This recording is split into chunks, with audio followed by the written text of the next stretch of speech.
Lean with a big round of applause.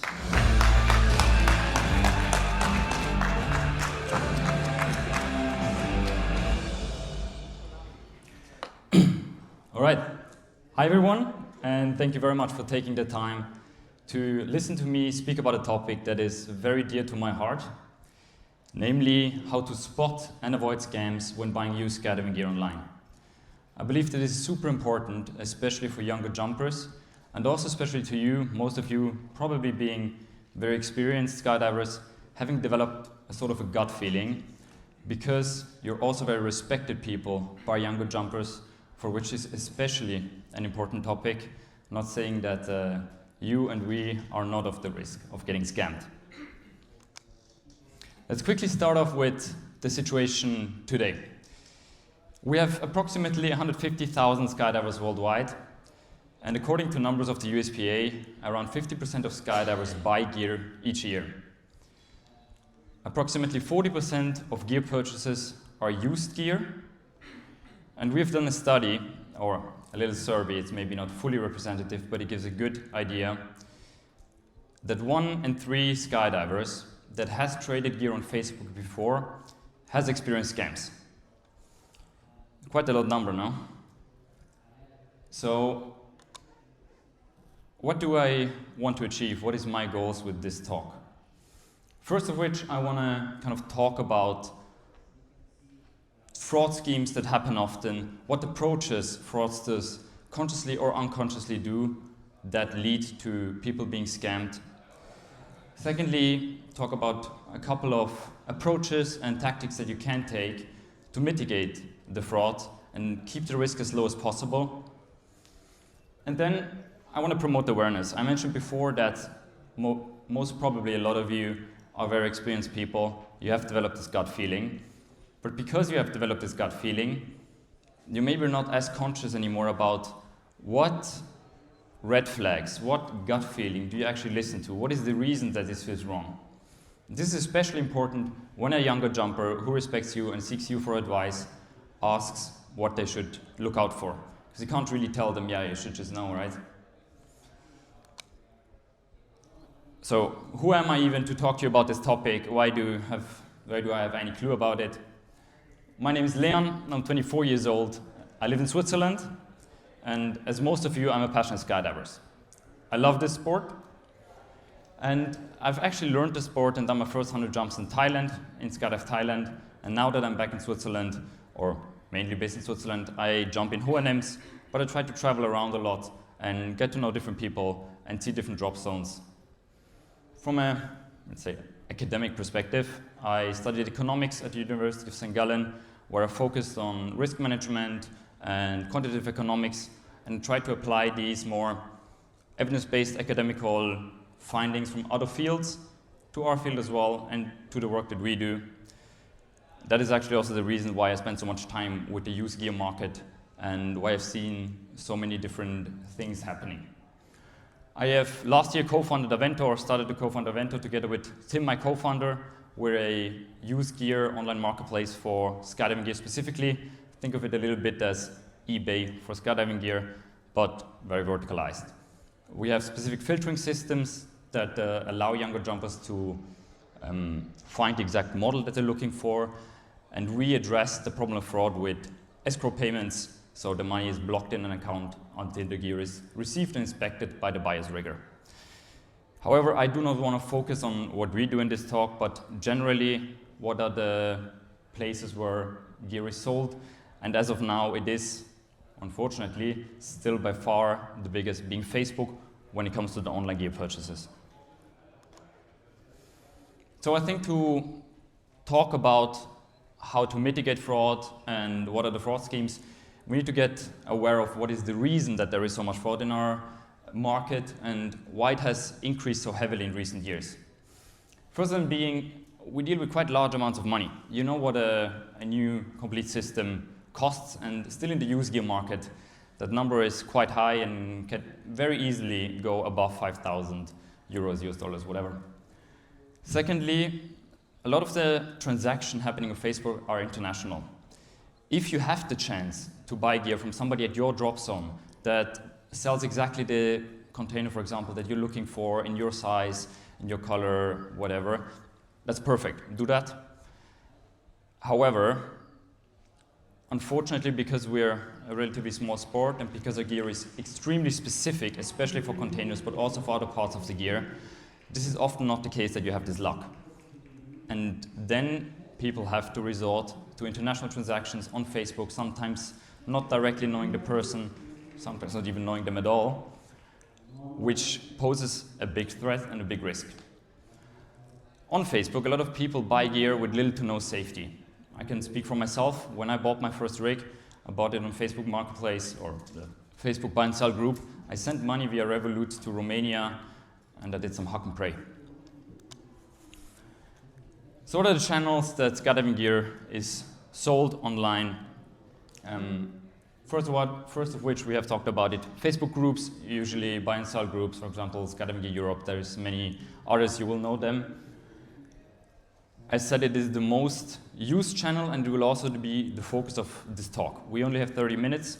It is in German we say fast von der Boden. It is a topic that you can talk forever about, but I want to focus specifically on what is most important for you to bring to your new jumpers, which is online purchases on Facebook, focusing also on the buyer perspective. I'll quickly touch upon the seller perspective as well. It's not like sellers cannot be scammed.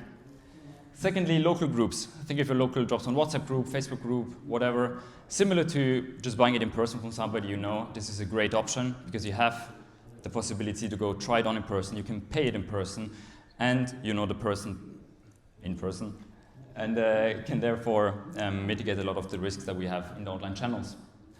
However, again, relatively low chance of actually finding the right gear. Then you have a general marketplaces, eBay, in Switzerland, Ricardo, there's Craigslist, etc. They often have certain safety features, escrow payments, verifications, etc. But they're almost never used, you know that. The pricing is absolutely unsuitable. eBay charges, depending on the transaction size, around 14% for our sizes of purchases. That's way too much. There's little to no filtering. If you search for skydiving gear, you can be happy if you even find something that is connected to skydiving, and if it's not paragliding or some little figure. For those reasons, almost nobody uses them. There are some people selling on those groups or on those channels, but it's very little used. Then you have skydiving marketplaces. You used to have dropzone.com that had the classifieds page. As you're probably aware, that one does not exist anymore. You have ourselves, and there are some others. There, of course, it depends heavily on what exact specialized marketplace you're looking at. But of course, what has to be said is that as of now, we do not have the sheer quantity of listings yet. So you do not have the possibility of finding everything and will often, at least as of now, have to resort to Facebook. Then you have Instagram pages. I wanted to mention that here because there's kind of two types of Instagram pages. The first of which is the... Can I quickly have the bottle of water? Thanks. The first of which being the classic use skydiving gear online shop, skydiving gear Instagram page that is not connected to a known person, rigger, or company, usually also anonymous, and has a shit ton of posts, most of them being with some stock footage. Those are almost always scam.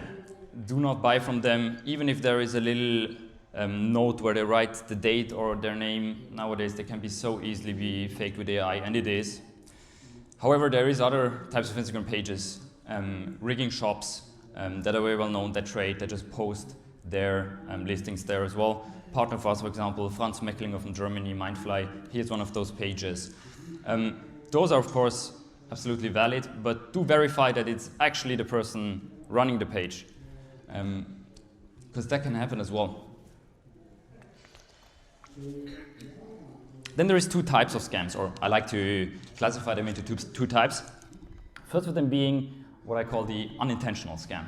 It's an actual skydiver selling gear, often not even with bad intentions, and not being conscious of them scamming somebody. But if something goes wrong, or something goes wrong being there is a misunderstanding, the seller thinks this line set is in great condition, the buyer in his rigger says you can't jump that, or the condition is very off, and there is a misunderstanding and a disagreement, the buyer not being helpful. This is of course a difficult topic because it's a fluid transaction, but the result is the same. You may not be able to jump the gear and you've lost your money when they don't want to help you, and if they're in another country you have no chance in most cases to get the money back. There is no hard criteria on that, and it's probably the hardest to spot. And here I can already say that now, here it is the most important that you actually find and verify a seller that is a valued member of the community and that you can be confident about them being cooperative if there is a disagreement or if something is wrong, or your rigger will not repack the reserve for you. And the other one is the intentional fraud. That has gotten very big of a topic in recent years. It is often organized groups that have, as time passes, even more and more and more, catched up on the fact that we deal with big amounts of money, often without any safety, and just sending money abroad. This, of course, poses a very big opportunity of making use of a young skydiver that just wants to do the sport and get rich from it, make money from that. The two kind of types or approaches that they do that is the biggest one being them receiving the payment or a down payment. Just because it's a down payment does not make it any safer. A lot of them consciously go for down payments because it gives a false sense of security and never actually sending the gear. There's also some that deliberately sell gear in bad condition that is not jump worthy anymore, but most of them actually just block you and never text you again. What are the tactics? Especially on Facebook, they often impersonate actual skydivers that are known in the community, and they often carefully curate this profile over quite some time. They send friend requests to their friends, and let's all be honest, we don't check everybody that sends us a friend request. Who are they exactly if we think we know them? They post realistic yet attractive listings, so often they copy a listing from maybe a year or 2 years ago, so all of the lingo is exactly how we would say it, even though they're not skydivers. They put an attractive price on it, but maybe not that attractive that it's absolutely obvious. And as mentioned before, they can fake this custom note. What they often do is they're very accommodating for any request you have, because they want to get this deal done and they want to make you feel very secure and be very nice. And something that I don't have personal experience with because I'm not American, but I've heard of friends of mine that have experienced that, is that in America, sometimes it happens that sellers get scammed with fake cashier's check. If anybody has inputs on that in the end, very happy to hear about that. What are the warning signs? The first two we kind of touched upon already, them being overly accommodating. I can send it wherever, we can do that and that. And with that, they try to rush the transaction. They try to create FOMO, fear of missing out, so you feel like you really have to make this payment now, because otherwise somebody else is going to steal this great deal away from you.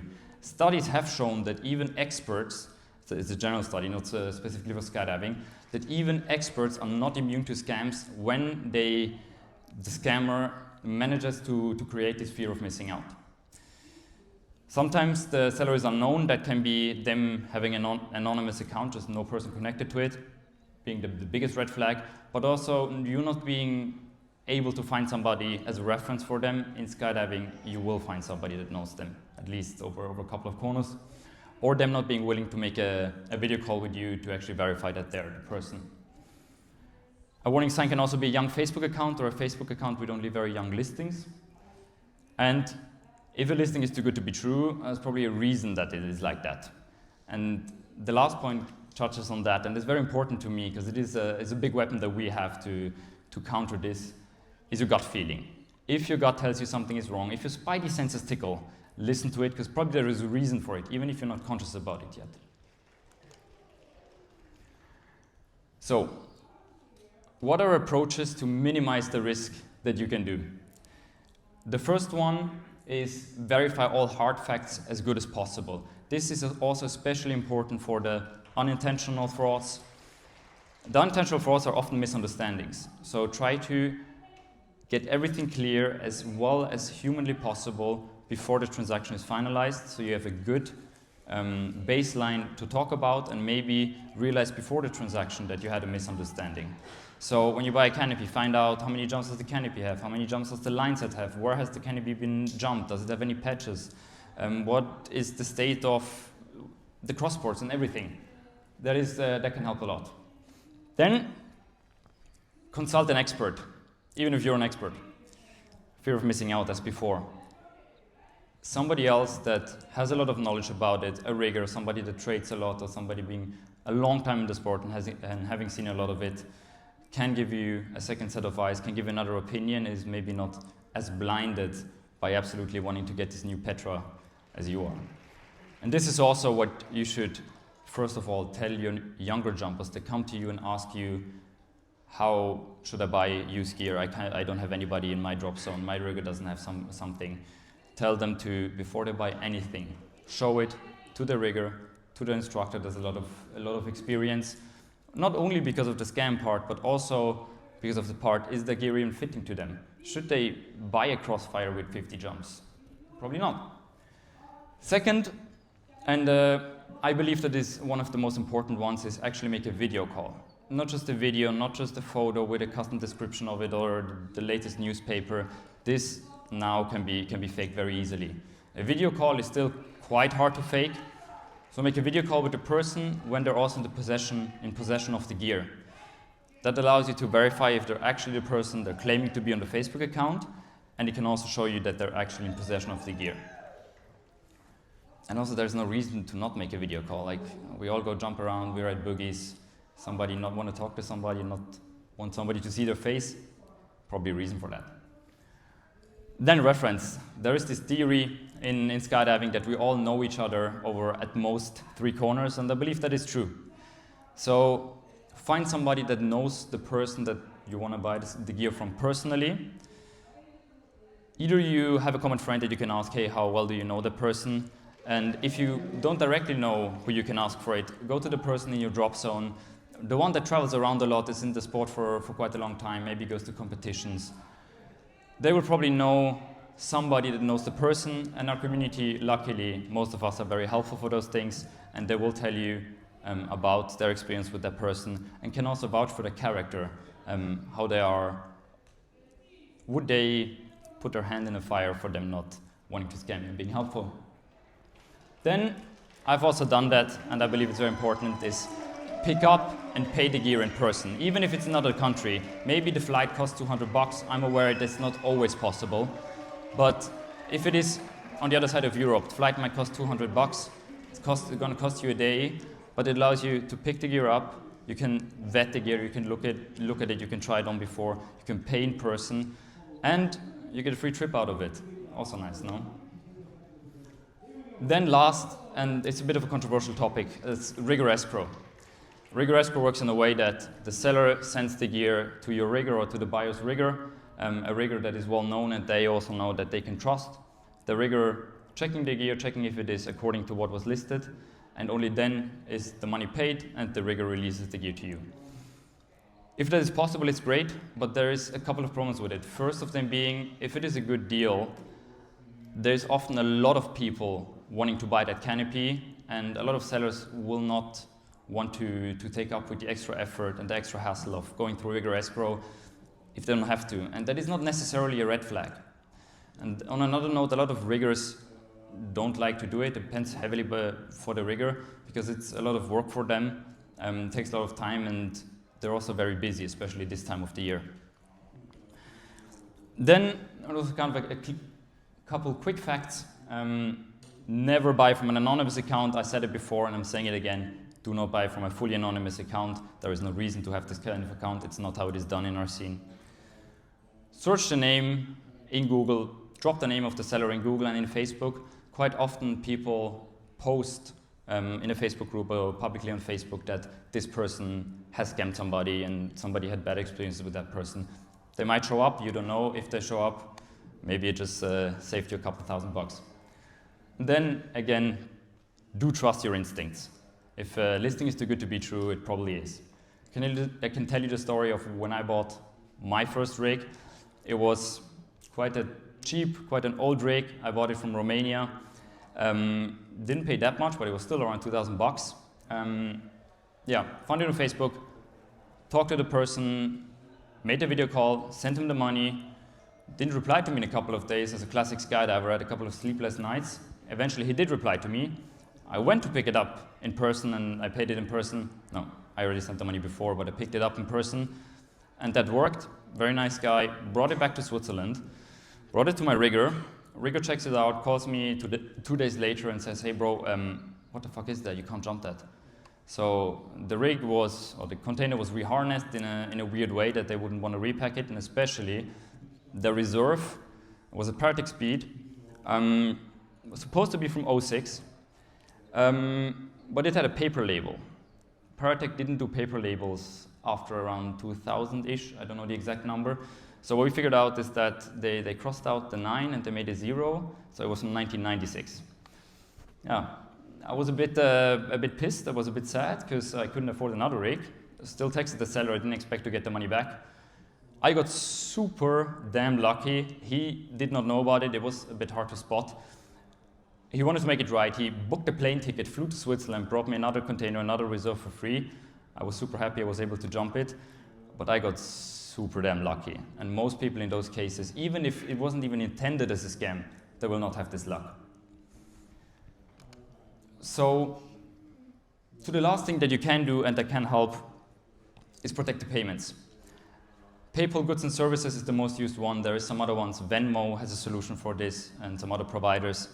It works in a way that you pay them through PayPal with the goods and services function.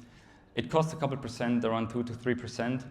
It can be absolutely worth it if you're not 100% sure that this person is legit, because it can save you a couple $1,000, and it happens often that people get scammed. I know I'm repeating myself, but I want to really make this clear.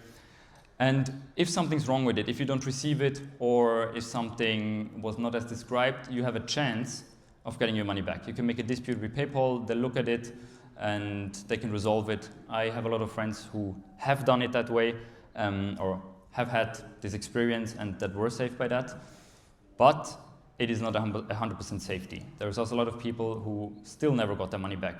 First, remember, the person actually dealing with the complaint is with a very high likelihood not a skydiver. How are they going to judge the condition dispute of your line set or whatever? It's going to be very hard.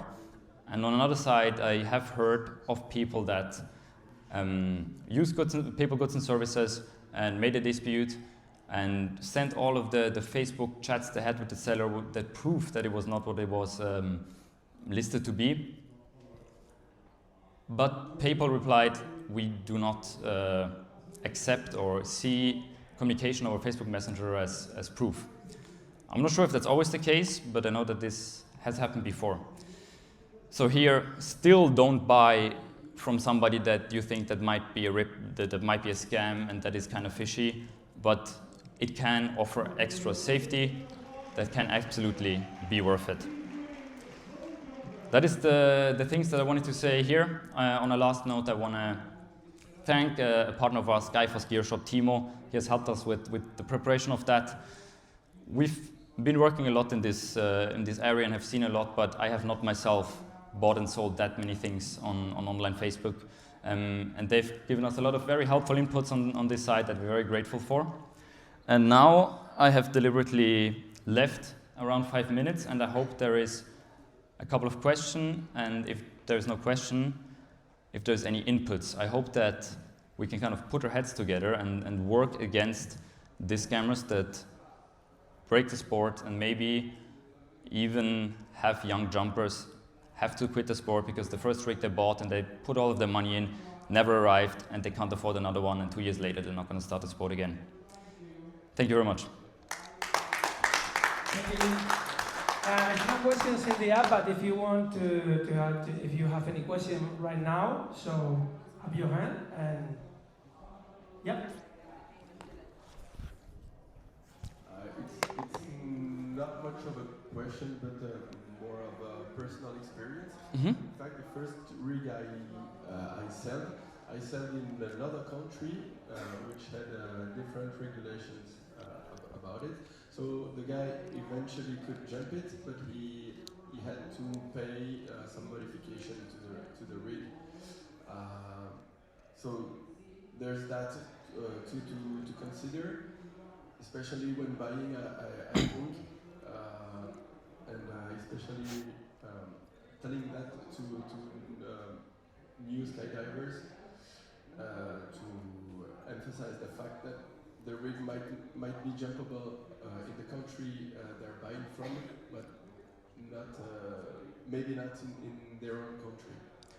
Out of interest, what were the countries that was sold from, that it was bought from? I sold from Belgium to France. Yeah, France.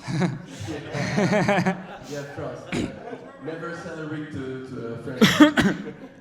Yeah, absolutely.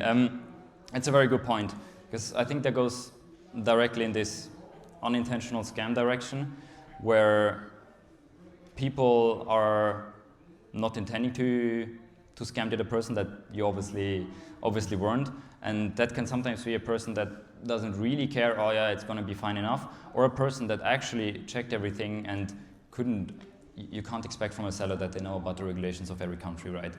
So I think that is a very, very important add-on onto the clarify all hard facts as good as possible. And there is, of course, also responsibility from the buyer side. It's not just if something is not jumpable in that country, it is instantly automatically the seller's fault, because the buyer also needs to check what he can check. Any other experiences or questions on that side? I think most of us probably have some bad experiences buying or selling gear. Bad experience? Any bad experience? Yeah. So there's a lot of Facebook groups, as you said, very much, and most of the time you can even spot the same ad from the same person on various groups because they try to sell it as fast as possible, or let's say have maximum luck. How does Avento intend to, let's say, group that, and how could we have an easier experience buying gears instead of, making the escrow safety payments? How could you secure or maybe make it easier for us to buy experience? Because it's really tough, and it's a lot of effort to browse all the groups when you're looking for something. So kind of finding the exact gear that you're looking for. Yeah, I mean, I promise I don't make this about us, because I want to keep it general. It's not a sales call, but it's a very important question, so I'm of course happily answering it. So what we are is we're an online app, like an online application, and on a first glance it's really a lot like eBay, but specifically for skydiving gear, we just do skydiving gear.